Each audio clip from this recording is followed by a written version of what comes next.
Thank you for joining us tonight. I'm Kevin Boughton. Conservationists in Omaha say some popular historic buildings in the city are now at risk.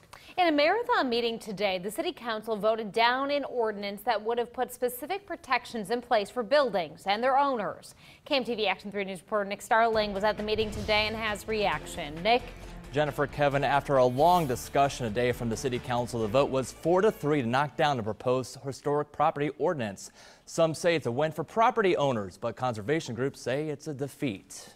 Amendment of the whole as amended fails. The proposed historic property ordinance demolished at City Council. Council members had opportunities to propose amendments all along the way since last December. There weren't any. Councilmember Chris Jerem was the creator of the ordinance, which would install a pre-demolishing process for buildings older than 75 years old and had to be a candidate for a landmark status in the city. As one property exists, it affects those in around it, and that's what makes neighborhoods in the older part of our city the special place that they are, where people want to have raise their families and have a nice place to live. However, many groups like the Metro Omaha Property Owners Association say this ordinance was infringing on their rights. This seems to be more of a property power grab, or attempting to get power over the private property owners. During the long debate at the City Council meeting, some members said there wasn't enough data given to adopt the ordinance. I need more information if I'm going to say yes.